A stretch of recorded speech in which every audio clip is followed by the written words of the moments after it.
I failed at finding Claire today. I was close, but you were faster, mystery guy. Except, you aren't mystery guy anymore, are you? At least not as much as before. So, why didn't you wait for me, Zachary?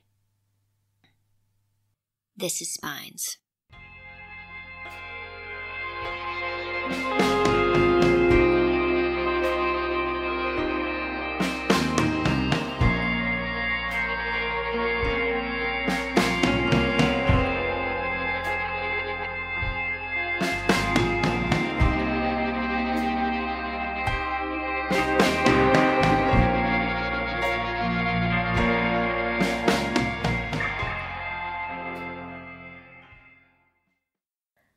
I've been wondering about my age lately.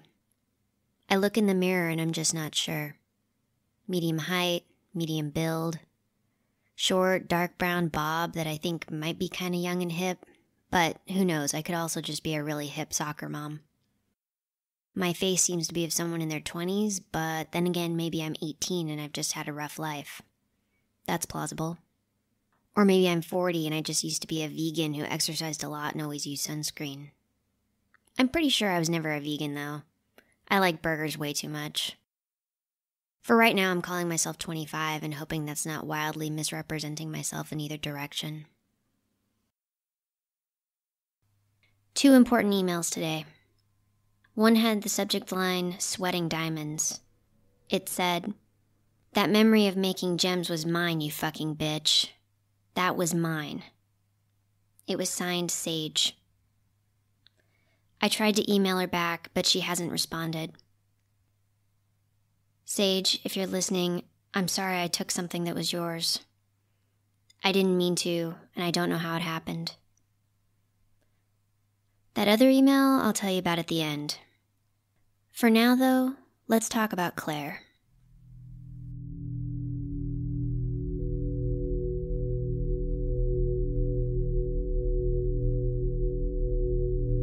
I woke up to the same news as everyone else, the story about the sinkhole.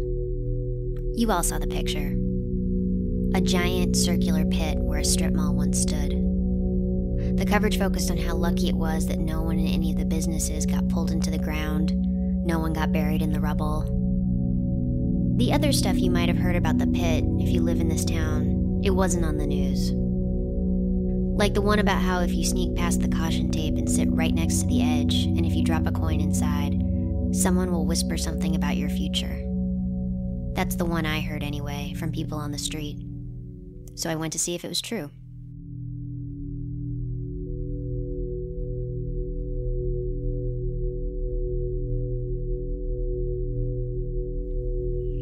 A memory from before the attic. I'm at work.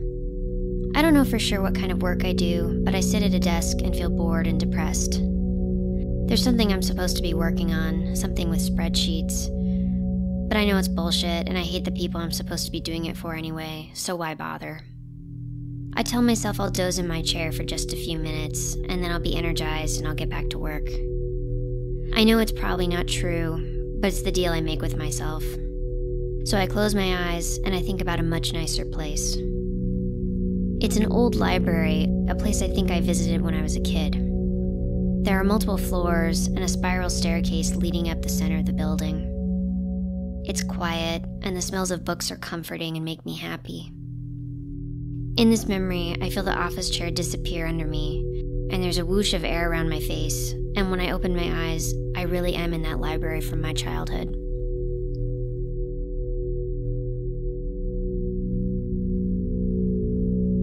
The really weird part about this memory, aside from, all of it, is that I'm pretty sure I remember myself as a man in this one. At least, from the clothes and the heaviness of the build, it certainly feels like I was a man. I'm not trans, I'm pretty sure, so I don't think I ever lived as a man. So why do I remember it that way?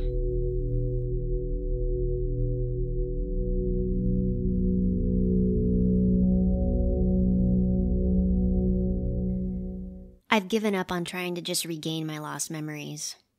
I've tried everything. Drugs, meditation, wandering around and waiting for something to remind me of something else. Those things I talk about sometimes, those little pieces, those come back every once in a while. But not too many and not too often. I'm starting to realize I won't just wake up with restored memories one day. That said, there are ways of figuring things out about my life before. For example, I listened to news broadcasts in as many languages as I could find, and it turns out I'm fluent in English, Spanish, and Urdu, and semi-fluent in Tagalog and Greek. That seems like an unlikely combination, right? Maybe I was, in the CIA or something. No, wait, shit, that's the Bourne identity, isn't it? Damn it. Well, at least now I can add has seen the Bourne identity to my list of things I know about myself. What a pathetic list. Of course, I went to the Sinkhole. It was surrounded by a chain link fence by then, but I just waited until the security people went home and then hopped over. I sat as close to the edge as I dared, and I peered into the hole and I listened. It was perfectly quiet, nothing at all moving down there. So I flipped a quarter into the pit.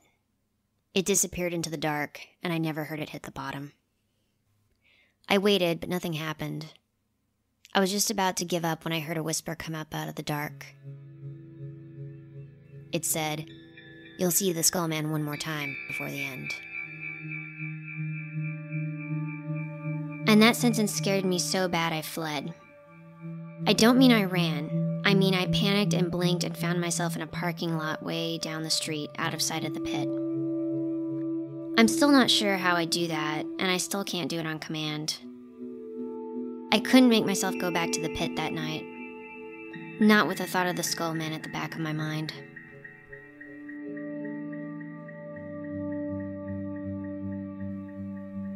I don't know his real name. Just like I didn't know yours, Zachary. All I know is that the Skullman was the one who brought us all to the attic. I don't remember him capturing us or taking us there, but I know it was him. When I woke up on that day, he was standing over us with a skull mask and a knife in one hand, and we were covered in blood. So the memory of him scares the shit out of me. But not as much as the thought that I'll see him again before the end. Because, thing is, I was pretty sure I killed him.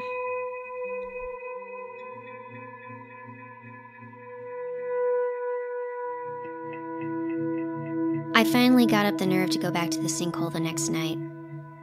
I tossed another quarter into the hole and waited for it to speak. Like the last time, it took a while. But then, sure enough, I heard the whisper.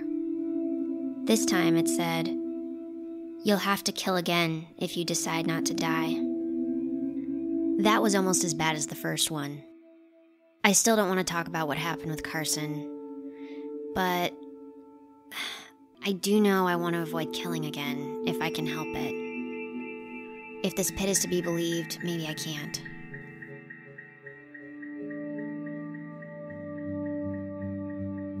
I didn't flee from the message this time, though. Instead, I flipped a third and final coin into the pit. These things always come in threes, don't they? And, sure enough, up came the whisper. "You'll find his name in the place that was mine." That one made my heart pound like none of the others because I knew it was about you, Zachary. But I didn't know then where she meant, the place that was hers. So I left and did some research on the places that had been pulled into the pit, the businesses that had made up that crappy little strip mall. I didn't know what I was looking for at that point, just something that seemed familiar. But all of the businesses had seemed boring and unimportant. A laundromat, a donut shop, a thrift store. If I'd ever been to any of them, none rang a bell.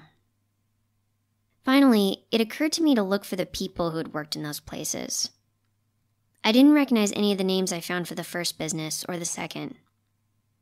But then I checked for the owner of the laundromat, and I saw the name Clair. And I knew right away she was my Clair, our Clair, from the attic. I found her home address and checked for her there. Not that lucky, of course. There was mail piled up on the front mat, flyers stuck to the door, no one answering when I knocked. So, of course, I did the thing I'd been dreading. I went back to the pit. I tried to think of smarter ways to get down into the sinkhole, but in the end, I just kept circling back to my first dumb, simple idea. I made a rope ladder, tied it to a concrete pillar on the edge of the parking lot, and I climbed down. Turns out I'm really, really afraid of heights. Or maybe it's not so much a fear of heights as a fear of climbing alone into a mystery oracle pit. Either way, it wasn't my idea of a good time. I didn't think the rope ladder was going to reach the bottom, but it did. I noticed as I climbed down that the pit wasn't completely dark. I mean, you couldn't make out much, but there was some kind of phosphorescent green moss on the walls, glowing so faintly you didn't really notice it until you were climbing down. I saw more once I got to the bottom. How would you imagine the bottom of a sinkhole? Dust and rubble, buildings collapsed and buried in mud. That's what I pictured. But instead, the ground was smooth and dry. Even weirder, the old buildings from the strip mall still stood. They stretched out in a row, just like they did when they were up on the surface. None of them even looked damaged. As I moved my flashlight to where the strip mall's farthest left business would have been, I saw another structure. This one was painted white clapboard, in a style you don't see much of in this town. I was positive that one hadn't been in the strip mall before the sinkhole appeared, so I went to check it out. Up close, I could see it was one of those old houses that someone decided to convert into a business. On the front porch was a little plaque for an orthodontist practice. But I didn't look too carefully at that one because I was distracted by the entire street full of old buildings stretching out into the darkness.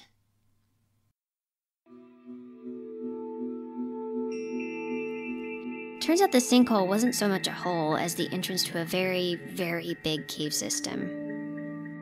2 rows of houses and buildings facing each other like on a regular street, just stretched out into the distance.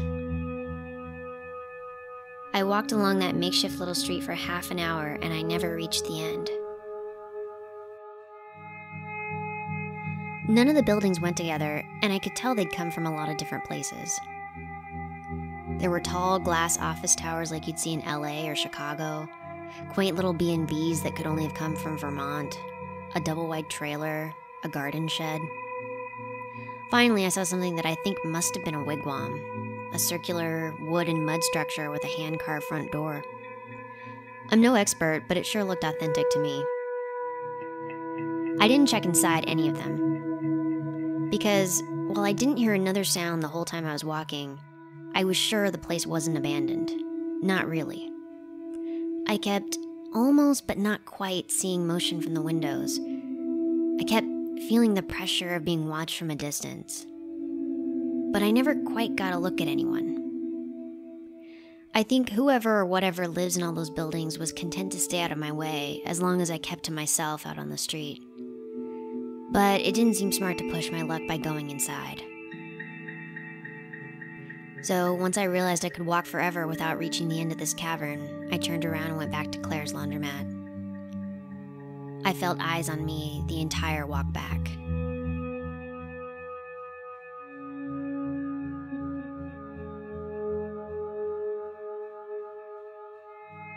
It was just a laundromat like any other. If you ignored the fact that it was sitting at the bottom of a cavern, there was nothing at all special about it. The lights even still worked. There were bins of dirty laundry sitting around, wet clothes mildewing in the old washers. I called out and took my time checking the whole place, certain I was about to run right into Claire. But she wasn't there. At least, if she was there, she managed to keep herself hidden from me. As soon as I gave up on finding Claire, I found your note, Zachary. You know the one I mean. The one taped to the door of one of the dryers. The one I almost missed because I assumed it was just an out-of-order sign. You know what it said, but for those listening at home, here it is. Dear Ren, you don't need to keep doing this. You're safe. Please just try to live a life. I love you. And it's signed, Zachary. So now I have a name I can put to my memories of that face. Zachary. I tried one more coin once I'd climbed out of the sinkhole. I thought maybe she would tell me something useful about where to find you or where to go next. But there was nothing. Just as I thought, fortunes come in threes. Or maybe she would have given someone else a fourth prediction, just not me. Because seeing that note, it makes me wonder, Zachary, why did you go down there? Did you go to see Claire? And if so, did you manage to meet her when I couldn't? Did you try to get her to discourage me from looking further, the way you did in your note? Did you have anything to do with the type of fortunes she gave me? I wonder. But oh, Zachary, the things you must have forgotten about me. I'm not gonna stop, especially now. Because here's the other email I got, the one I mentioned earlier as being important. The subject line says, "Let's meet." And the rest of the message is a time and a location, which I'm not gonna name here. And it's signed Bilal, one of our friends from the attic. So if this is who he says he is, I might finally get my answers about the attic and everything that came before. And who knows, maybe even my name. At least I hope that's what he has to tell me. So, see you soon, Bilal. And you too, Zachary. Whether you like it or not.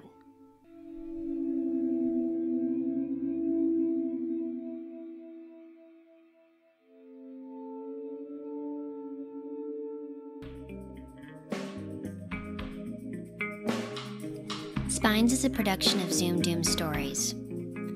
It's narrated by Ren Jones, written by Jamie Killen, website and logos by Benjamin Pond, produced by Jamie Killen and Benjamin Pond. You can support Spines by visiting patreon.com/Spines Podcast and by subscribing and leaving a review on iTunes.